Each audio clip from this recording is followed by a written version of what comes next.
Welcome to The Voice of Counseling, presented by the American Counseling Association. This program is hosted by Dr. S. Kent Butler.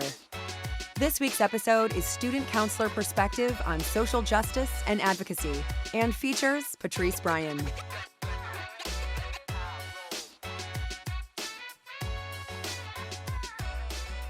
Welcome to the Voice of Counseling from the American Counseling Association.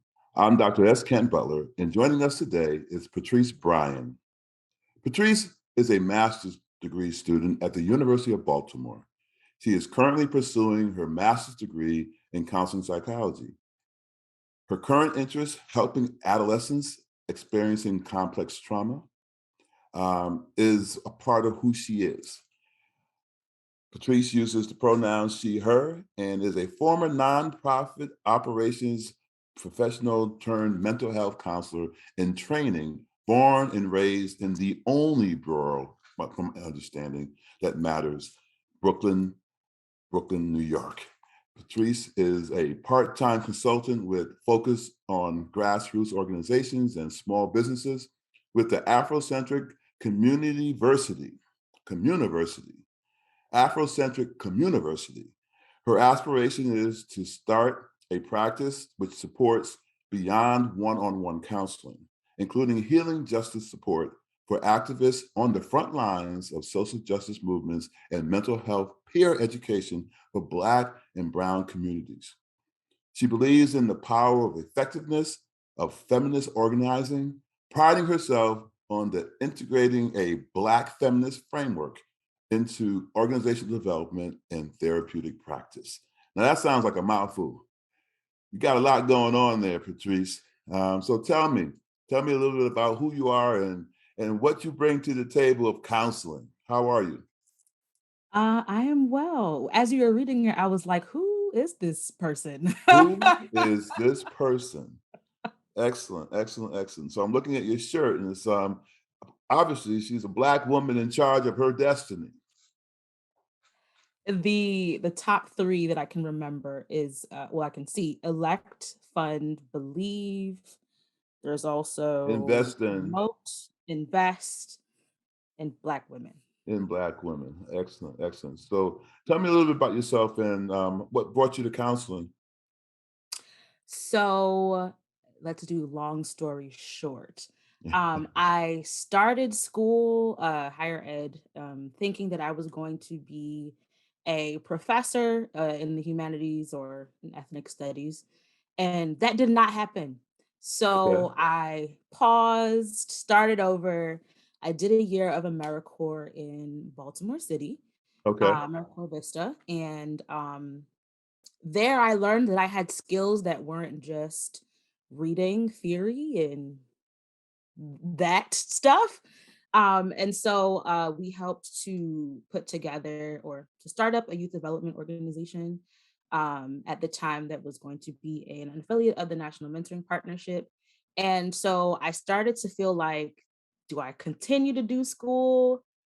Do I get this money to make it plain? And so I decided to start working full time with them as an operations manager, and I've been in youth development operations ever since. Okay. It was a couple of years, and then when you're not in school, for someone like me, then you get bored and you're like, it's always busy when you're doing it, and then you leave and you're like, I want to read a book. I want to talk about the thing.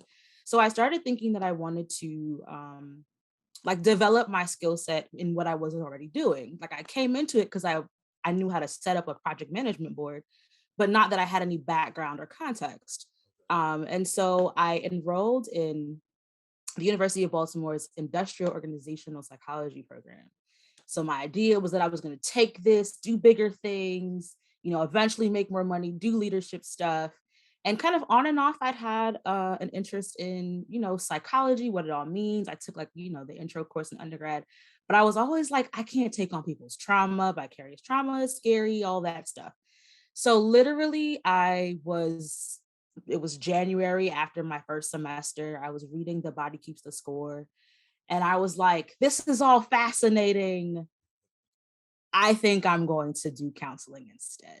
Okay. So that's the short story of just I think I want to try this out. Okay. And I went ahead and switched over in counseling, and the rest is history. So that's interesting. And so your background as an undergrad was in Africana studies. And do you see a connection there, or how has it played into what you're doing now in your counseling career? Yeah, so all of the kind of Black feminist theory, Caribbean literature, all of the things that at the time felt like I was just paying to learn about myself and my history, but Okay. I knew it was more than that, but that's what everybody else saw. Wait, go back and say that one more time. You felt like you were paying Mhm. To to learn about learn. myself and my Okay. history, as sometimes Black people have to do here. But it was very valuable. In the moment, it was valuable, and I knew it was going to be valuable in the long run. It was just kind Okay. of hard to explain that to people. Right. Um, Right. and so my professors there at Stony Brook were amazing. And after just really understanding what it meant to do theory to praxis, with Black feminist standpoint and just all things of that nature.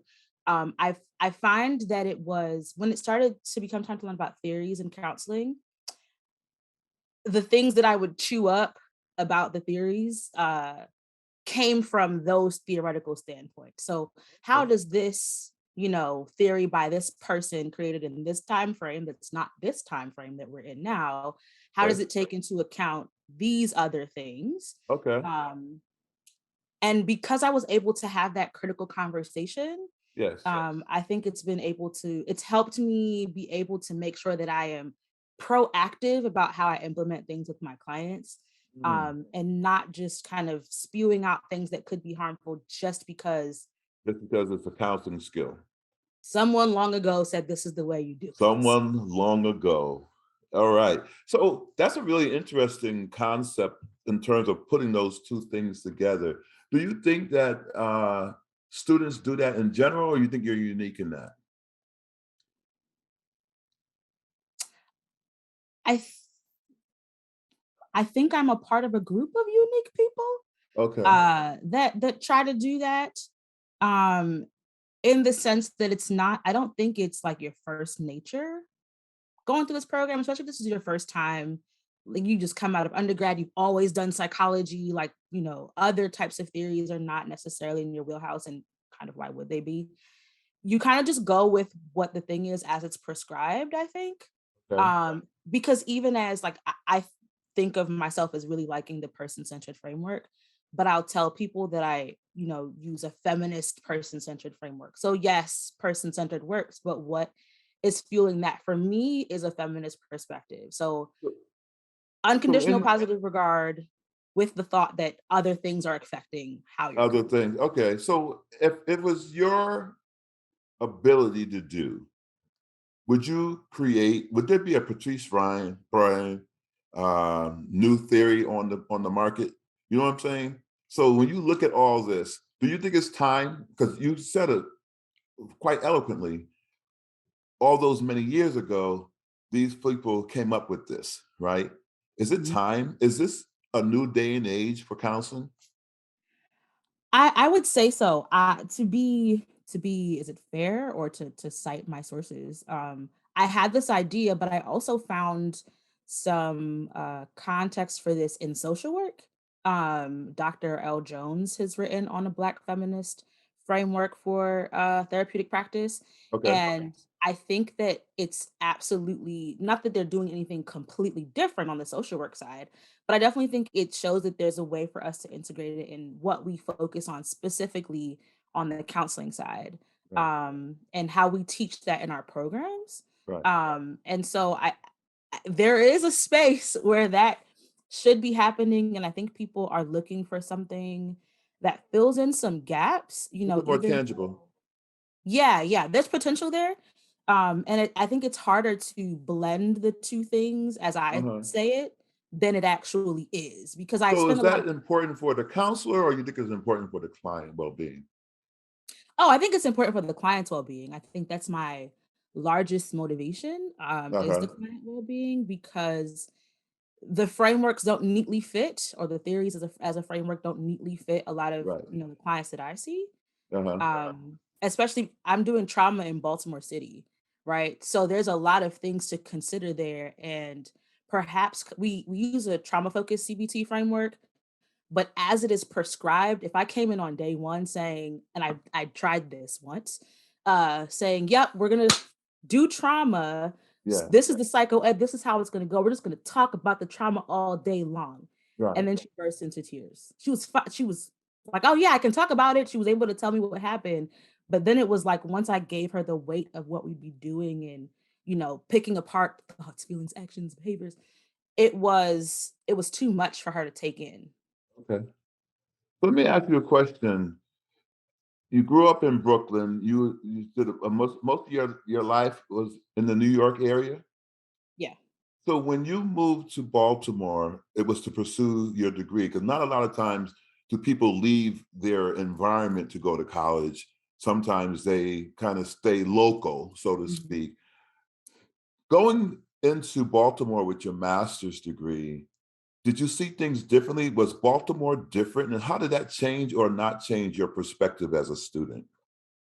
Sure. That's a great question. So it was different culturally, like, culturally as a city, culturally as Black people in Baltimore. They're not just Black people in Baltimore, but a lot of the things that people think, you can jump from place to place and just talk to all the Black people there and you'll fit right in. That's You fit right in. hogwash. Yeah. Um, for me, it was coming from the nonprofit side, and there's so many nonprofits in Baltimore, and that's always a conversation. Um, I felt like I was going into a place where the people were suspicious of my intentions and they had a good reason to be so, right? This is not even a couple years removed from Freddie Gray. And now, dollars are being pumped into the city and everybody wants a piece of being able to say where the dollars are going to go, or my program is going to do this better, or my program is, better positioned, at least how it was told to be, um, contextual, the history wise. And so it was kind of like, I don't know what you're doing here.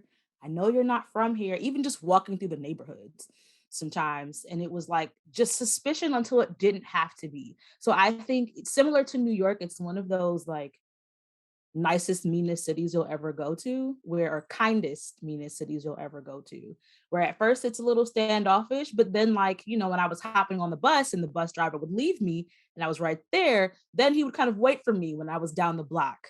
And so I think that speaks to my whole experience there, that you realize how much community is important to people there in general.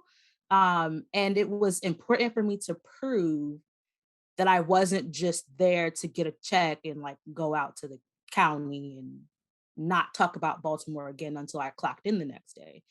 And so I learned a lot from just being involved, and especially doing youth development things. I became a mentor when I was there. And I think for me, it helped me understand the importance of like client centered and person centered work. You got to just start with the person in front of you before you move on to the next thing, in my opinion, anyway. Wow. Have you ever heard of a poem called Incident? I think so. It's by a poet back in the Black Renaissance, County Cullen. And it talks about his experience growing up outside, not growing up actually. It talks about an experience that he had with his time in Baltimore. He was on a bus and he was riding on this bus. And the only reason why it came up is because you just talked about the bus passing you by and other things. I'm going to look for it, and I'm going to read it to you. I'm going to see how you respond to it, if you would. But while I'm looking it up, I want to ask you, what is your take on now learning in this new environment, and how has that perspective perhaps changed who you are in terms of who you saw yourself being? And I ask that in terms of where you see yourself 5 years from now, 10 years from now, with this new experience in your life. So Baltimore for me was also like a healing experience, or it reinvigorated my confidence. So part of why I'm like shy about talking about like saying I'm going to go pursue a doctoral program is because I was in one for a year, not in Baltimore. And then I left. Decisions were made and I left. Decisions made on my part. And so when I got to Baltimore, I guess I was experiencing just a lack of confidence. And being there, being able to, find my way work wise, and then just also find my way with, different people and being good at it and getting good feedback was really helpful for me remembering who I was, right? Or that I could be great. Mm, Um, and so when I started in this program, I think the University of Baltimore is a unique campus in that there's others like it, but the student population, even for undergrads, tend to be older. Working professionals didn't necessarily come straight out of undergrad. There are some, or come out of high school and enroll. And so at the time I was unwilling to do this and leave my job. Like that was part of, my previous experience. And I was like, no, I need to be able to afford this apartment, all the things. It has to happen. And the program accommodated for that because it was set up with those types of classes. But I also think the professors respect us as people who are not just new. I mean, anyone would need respect, but it's different when you're like student with child versus, just student. And I'm not a student with child, but I was also like, I do have to do my homework, but I do also have to submit this grant report. There is a balance in right. in what I'm going to be able to how I'm going to be showing up in class. And Showing I up, think right. space was made for that. I think the program in and of itself made space for us to show up who we were and Uh-huh. how we were, and still find a way to give us all the information that we need, Yeah. teach the skills that we needed. And I feel confident, and I didn't have to drastically change my life until internship to be able to participate in the program. And I think that was a nice incubator for me being able to make it to the finish line. So that sounds like you did a lot of reflecting in terms of finding out who you were in that new existence. Was it difficult? It was quite a journey. It was quite a journey because before this, my whole life, my whole identity. I don't know if you ever hear people say that like academics need to find a personality outside of being an academic. It was kind of like before this, my whole identity was I was going to be Dr. Bryan in, Black studies, and that was it. So when that Yeah. didn't work, I made the right decision. But when that didn't happen the way I wanted it to, I was crushed because it was like, I don't even know what I like outside of this, just personally. But your new experiences gave you new pathways, Right, new opened possibility. your opened you up to other ways of seeing the world, so to speak, and then now finding your space in that. So I found a poem and I want to read it to you, right? Okay. All right. So it's called Incident, and again by County Cullen. Once riding in old Baltimore, heart filled, head filled with glee, I saw a Baltimorean keep looking straight at me. Now, I was 8 and very small, and he was no whit bigger. And so I smiled, but he poked out his tongue and he called me the N word. I saw the whole of Baltimore from May to December. Of all the things that happened there, that is all that I remember. Interesting. I- Interesting. How I did it think hit you? I have a couple of thoughts. Okay. I think I relate to having like specific things that someone said, and this can go for anywhere, but having specific experiences in Baltimore that stick out to me, like as quotes, and that is how I describe Baltimore to people, or my experience in Baltimore to people when they ask me about it. I remember we were doing a training with some youth for a mentoring related um, program. And I won't repeat all of the things, but I can remember what my experience was like working with those young people. They were like between ages 16, 24, we're out of work or not in school. Um, and I remember talking, they were asking me about like, do you like it here? And I was like, oh yeah, I love it here. You know, I do this, I do that. And they gave me like the face. And I stopped and I was like, well, I do live in insert area here. They were like, oh, okay, you don't live in like you're not Baltimore. You don't experience what we experience. And it wasn't that they were trying to make me feel bad or anything, but it was also like there are different realities for us to consider here. And while we're not gonna, negate the fact that you like it in your nice little apartment and you're from Brooklyn, but what we experience, what we take in is different. And so we have different opinions about what it's like to be here. And so describing that experience and those experiences by the quotables has been, this is what I think Baltimore City has been to me. So I think the essence of like all I remembered was that thing, even though so many things happened, very much captures how I've experienced Baltimore. So how does that affected your ability to learn as a counselor and to grow as a counselor?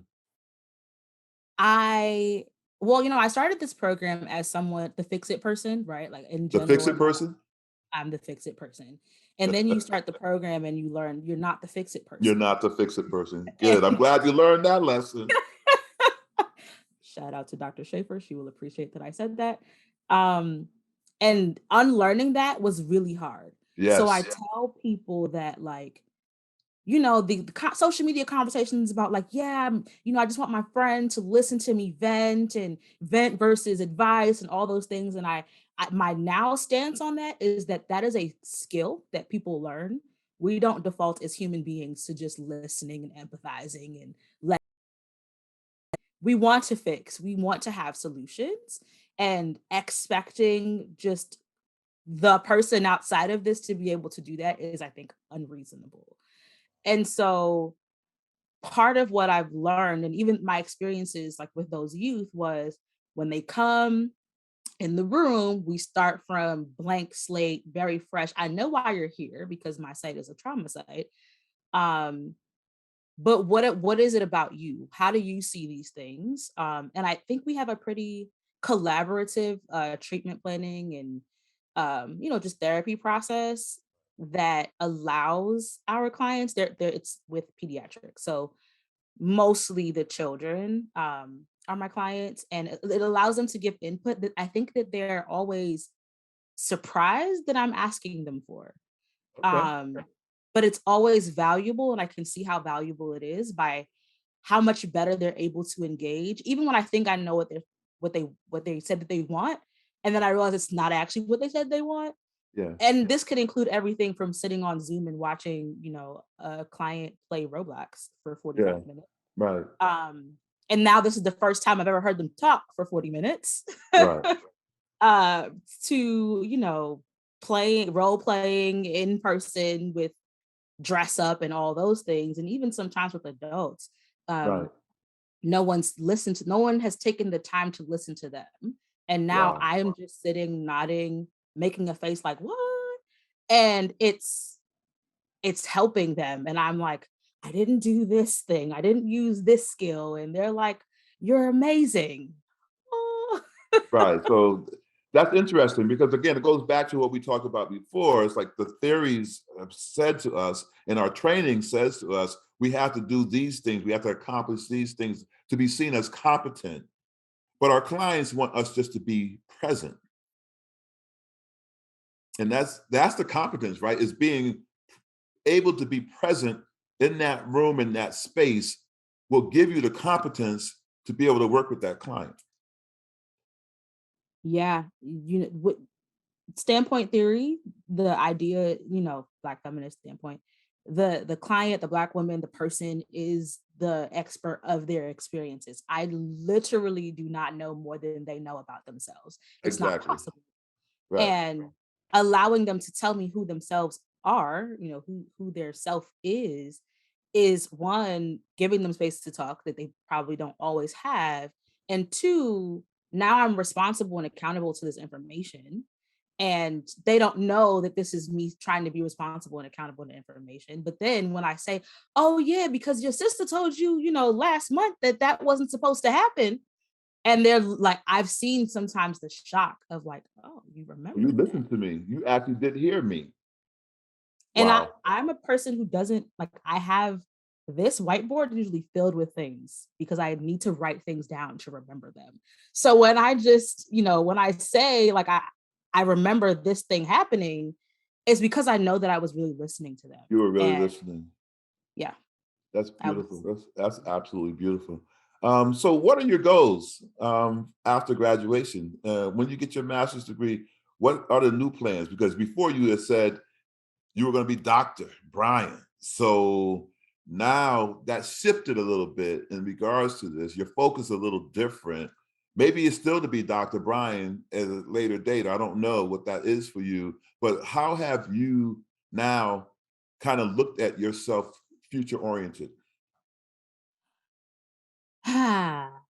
I'm still working through it. I'm TAing for basic counseling this semester with Dr. Schaefer that I mentioned. And she's like, are you sure you don't want to be a counselor educator? And I was like, I never say never, but ha ha ha. Um, I do think that I enjoy being able to, my biggest thing is being able to take what's complicated and make it not complicated for people. And so I think that's been my approach with my clients. I don't know if that's a teaching thing per se, perhaps there's pedagogy for that. But role Um, modeling, anyway. Can you tell me what yeah, a complicated thing and making it less complicated looks like? What do you envision when you say that? as an example, I'll use an easy example. I guess there are some clients where, like, sure, I'll use the term cognitive restructuring just so that they know that I didn't pull this out of anywhere. But I'll explain it in, this is what you're thinking right now. And sometimes, like when you say you're tripping, it's possible that that could apply here. And so we're just going to pick through what actually is going through your brain when you say this and what started you saying this and feeling this when you say this, and just see whether we can shift that a little bit, right? To consider something else. So, yes, this is cognitive restructuring, but in real life, we're trying to get you from tripping to not tripping, for example. And so I think psychological terms, concepts in general, for example, like the use of the word, I'm gonna say reaction formation. I'm like, no one's gonna know that the definition for that is what it is based on how it sounds, right? Hey, What I'm gonna think it is not, as just the everyday person who's not in this field, is not gonna apply. And so I think that a lot of times psychological concepts, especially as they run on social media, people run with them because at face value, normalized sounds like this. And so I think it's our duty as counselors to explain to people what all the things mean. And I think I'm pretty good at that to start. that's wonderful. That's absolutely wonderful. Can you talk about, you know, what's your thoughts on now how ACA can support you and other students? Because you're bringing a different dynamic. And I don't know that we have conversations around this or dialogue around student needs as much as we probably should. So, Mhm. hearing your perspective, just hearing how it's shifted, right? From Brooklyn to Baltimore, it's just a couple of miles away. It's not like you're on the other side of the globe or anything along those lines, but you're just bringing in that there's a shift that happens that people need to be connected with.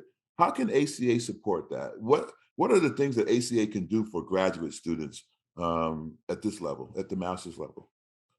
Sure. So, I mean, one of my things in figuring out what's next is just sticking around ACA closely enough so that I can find the wave and ride it. And I think a lot of my peers and myself included kind of want to see examples of different ways to go that might not already exist. So when I say that, I mean, we all kind of know you can be a counselor. We get that. I think in my program as well, because it's a counseling psychology program, um, granted, we have it structured that you can be licensed as a counselor. A lot of people know like psychology related, go to get the PhD or whatever. And I remember talking to someone, I have in a career counseling class. I remember talking to someone about, well, according to what you're saying, have you thought about counselor ed programs? And she had no concept for what that was. And so I think that some of it is, here are the people doing different things. Here are their pathways. This is what they did on that pathway. Um, because the possibilities are not endless, but there's a lot, and I don't think we know as much. And I think a lot of us don't know how to break through getting to those conversations with people who are in ACA, because like a lot of my, not a lot, but people are kind of wondering like, well, the membership, why should I do that? And my one sell has been like, I have to work on off semesters at my internship. I have liability insurance for that time, And so, whereas other people were like, I'm looking for liability insurance, I was like, well, if you were an ACA member, that would just be your thing. So I think it's finding those small ways in and then adding more value for helping shape people's paths later. Well, that's great. It brings us to our break. We'll talk a little bit more about this and your experiences as a student and an ACA member when we come on the other side of the break. So this has been the Voice of Counseling.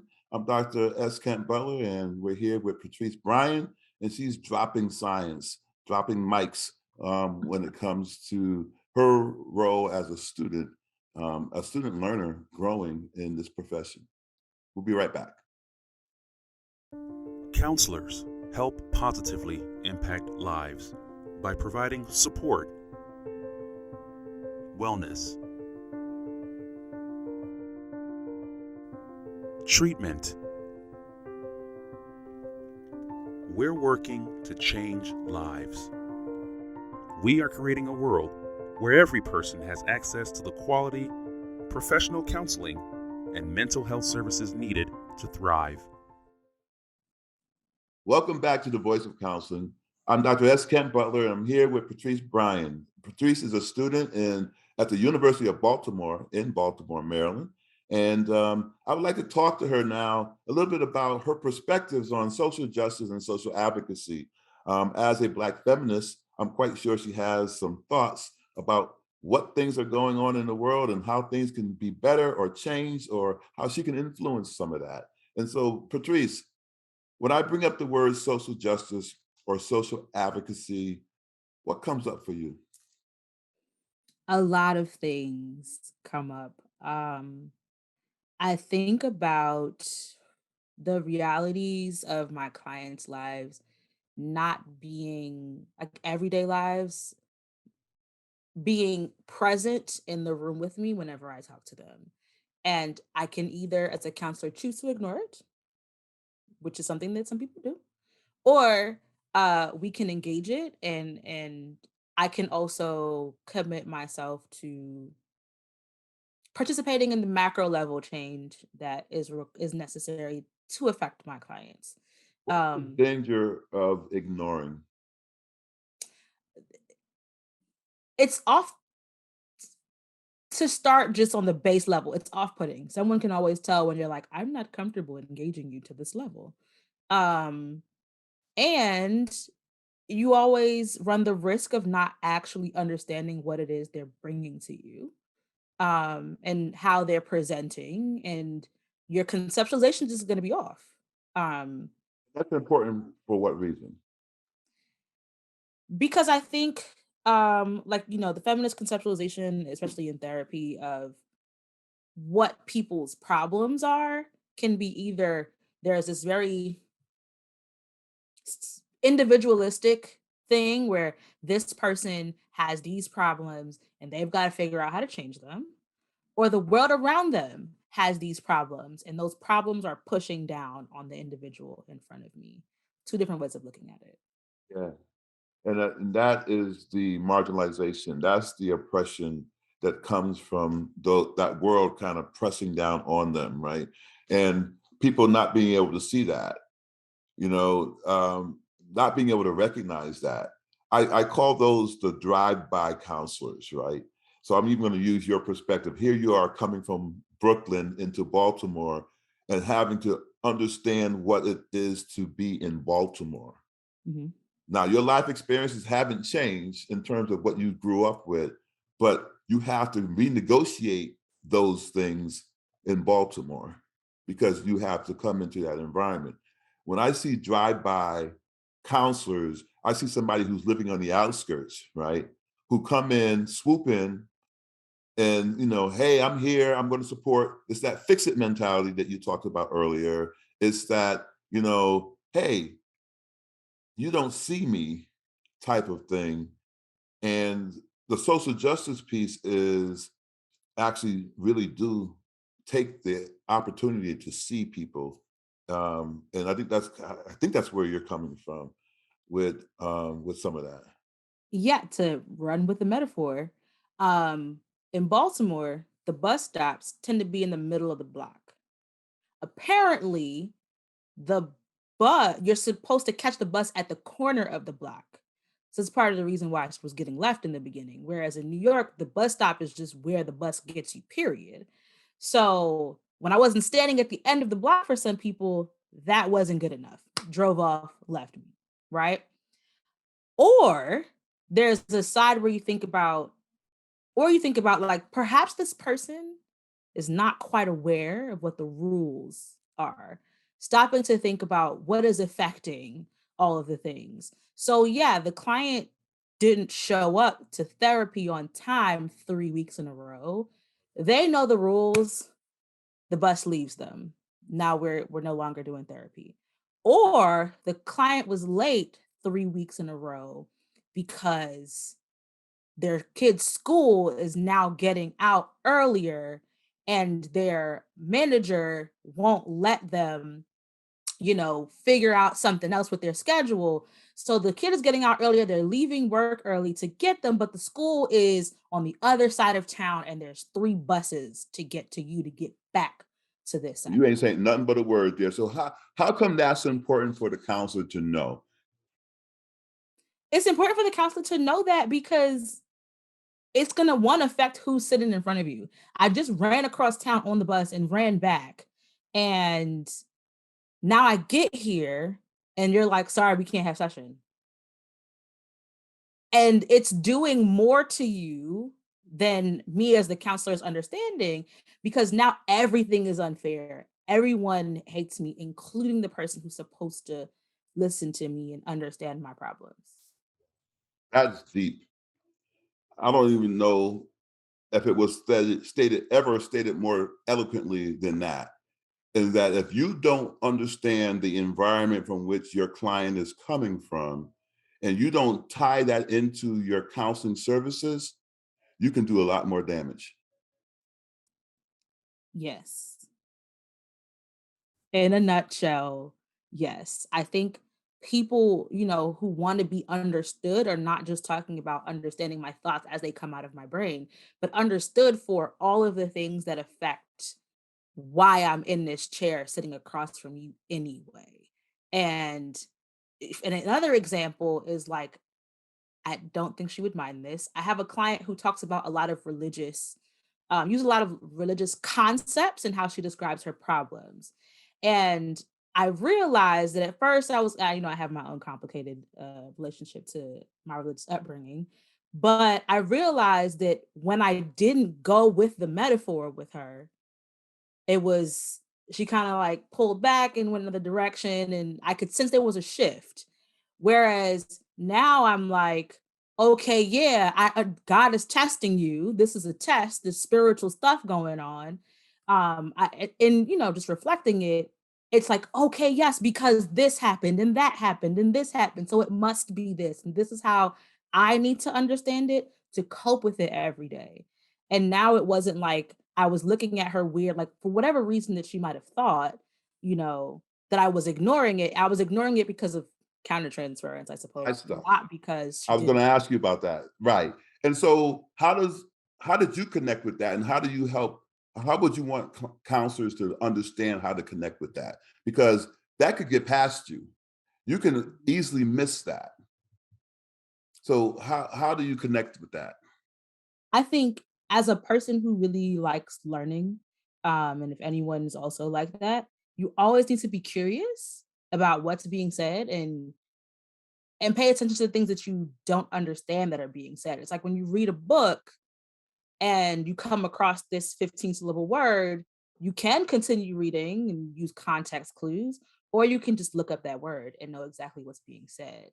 Right. And so I think it's without me being curious, I'll ask about those things that I don't understand. Right. Because I think you can look up the word and still be wrong.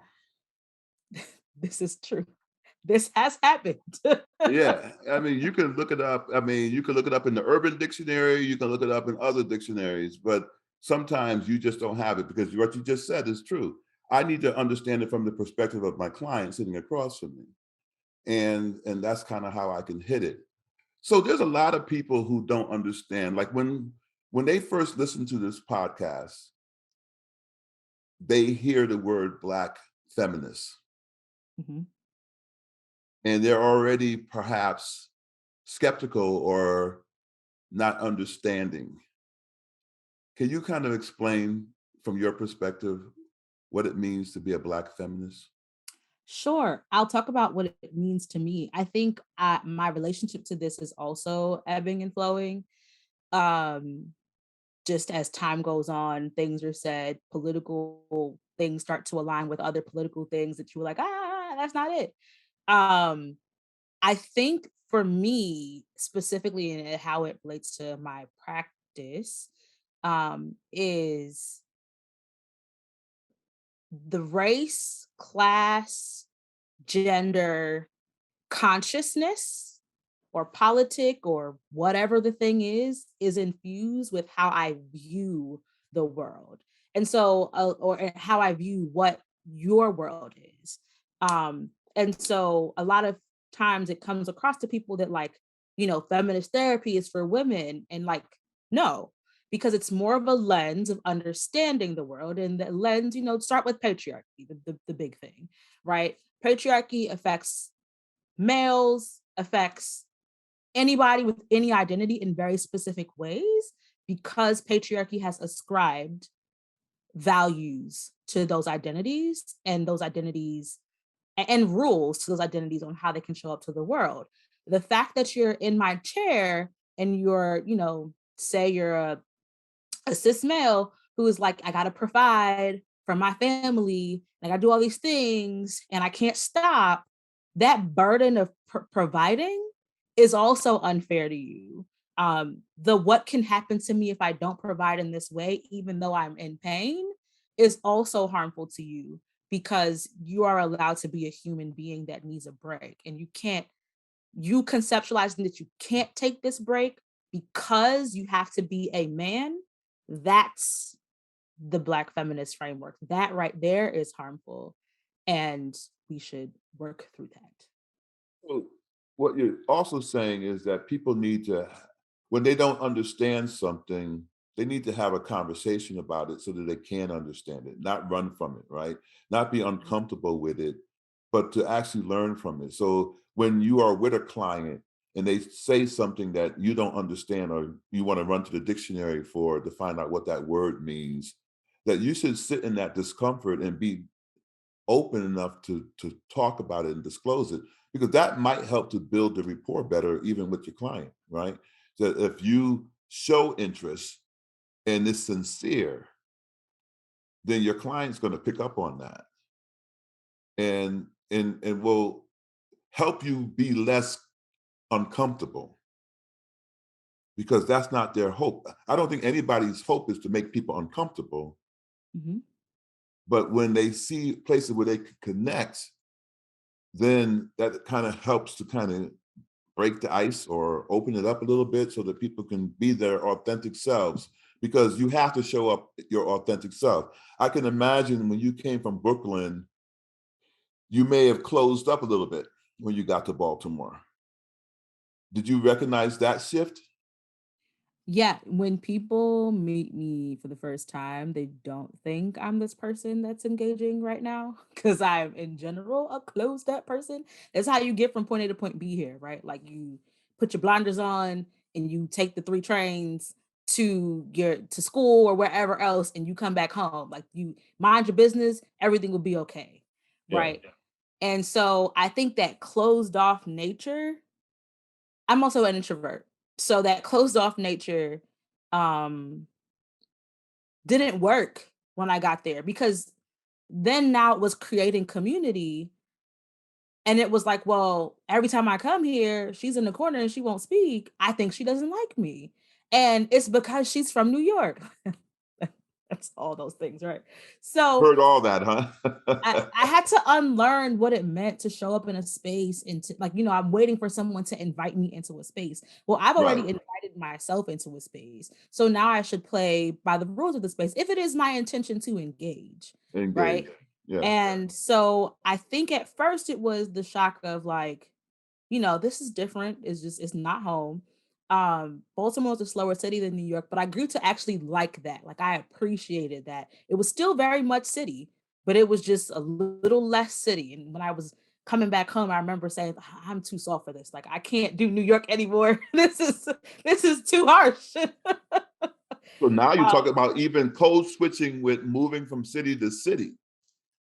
Yeah, when I would be home to visit, it was just like, that seems very Baltimore of you or not New York of you. And I mean, Wow. it was a good thing, I think, because it was like, that was my home now at the time. This is my new environment. And this is what I need to do to be a part of that environment. And it wasn't inauthentic. It was just, I found my way to show up in this You were environment. evolving as a person. Yeah. And so the things that you may have gravitated towards earlier are things that are not going to be the same anymore. You'll do things differently because of your life experiences.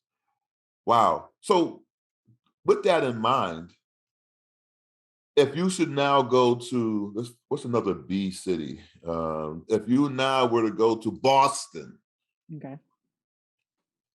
what do you think would be your entry into that city? That is interesting. I don't remember ever being in Boston. I'll start there. Okay. But I do, I think I would start off a little sheltered again. Like, I don't know Again, what to okay. expect. I don't know how to show up. All I know is where I'm from. And what it is, I call it like ethnography. Yeah. And that's kind of what I did in Baltimore. When you ride public transportation, that's as close to an Yeah. ethnographer as you'll be. Woo, Uh, I'm telling you, that's what the introvert does. That's for sure. it'll, yeah, I think so. It So is. I think my method wasn't so much just being closed off, but I was paying attention. Like I was paying attention. I was understanding how things are. I started to realize that I needed to wait at the end of the block. I started to understand that when someone's asking me for this, it means that and not that. Right. And so then I felt comfortable. I had to learn the rules. Like I didn't Had to learn the rules. just jump in. Right. And I think for that reason, it made it easier for me not to, I don't want to say offend anybody, like people are sensitive, but it's Right. easy to offend people when you just come in and start to try to do something different. Right. The I'm fix it talking, person. yeah, the fix it person. The fix it person. Yeah. And it's coming into a reality or coming to grips with, you can't be that, right? I have to come in now and learn a new space. I need to understand this new environment before I can come in and do anything, whether it's fixing it or not. I need to show up how they'll accept me. And that doesn't mean that you have to change. It just means that you have to show up differently. Yeah. Um, in a way, like when I came back to New York, and I came back in a pandemic, I had to relearn what it meant to be here. because I hadn't lived here since college, like, Right. and that was a long time ago, actually. Right. And so even my neighborhood changed. At first, I used to tell people like you could hear a pin drop in my neighborhood. That's not the case anymore. People have these nice cars. Well, these cars that they add things to that make noise, and Poop they're up. kind of racing over at this point, and Yeah. all of this stuff. And so it was, I guess for me, every time I get into something new, I just need to observe what the rules of the game are. And if you've ever like played basketball in a park, you don't just join the game because you want to play basketball. Like, which one of the many ways to casually play basketball are they doing, and who is playing how, Yeah. and how will I then be able to Right. become a part kind of Yes, as yes, seamlessly as yes. It's possible. like how you play Uno, how you play dominoes, how you do Uno is a any of good those one. different things. Spades. Yeah. Everybody got different ways of doing it. And if you show up the wrong way, and that's why observation is important, because you need to know, because it could be crucial to your existence if you show up the wrong way. If you show up trying to, again, and it's not even fixing it, it's sometimes showing up and trying to make it your way without Mhm. understanding the environment that you're in. So wow, that's really neat. So we're coming up on the closing of our time together. What changes would you want to see in the counseling field that would kind of better help us understand working with diverse communities and communities of color? Is there anything in the next 2 minutes that you can speak to that you think is important for counselors? What do we at ACA and counselors who are been in the profession need to understand when it comes to working with diverse communities? The person in front of you is smart, is capable, and is able to tell you the things that they need. Um, Not necessarily by just telling you, because they're gonna feel like you're the professional, but like share power with them. They know what they need to be helped. They know what affects their world, and it's important for us to invite those conversations and get those vocabulary words that we need to ask about. Right. And also learn from other fields and adjacent helping professionals. I think the Yeah. social work field is one of them. About learn from them and with how they approach the things, and because in social work you can't take away that the case management side, all the things that people need is very much a part of how They do people practice. deliver their service. And I think I have to do the same at my internship. And if you weren't prepared to have to do that, Yeah. do make sure that you could find a resource for your client, then you would feel like, oh, this is way too much, but it's actually a part of the job. And finding out what your client's needs are outside of the Zoom meeting or the chair is going to be important for conceptualizing what they're dealing with. Well, Patrice, thank you. Thank you very, very much for coming on and being a phenomenal guest, sharing your Black woman perspective. It's been really important to hear. I think that many people can grow and learn from the experiences. You have to show up, but you also have to be an ethnographer at some point within that showing up so that you don't go in and do any harm. Well, great to talk with you. It's Hi. been an exciting hour here with you. This has been The Voice of Counseling. I want to thank you again, Patrice. We'll see you next time. ACA provides these programs solely for informational and educational purposes. Opinions expressed in these programs do not necessarily reflect the view of ACA. The examples and information provided are not intended to provide or be a substitute for medical, legal, tax, or other professional advice.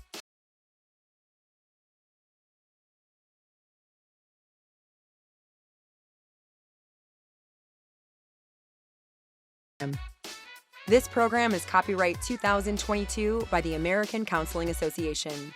All rights reserved.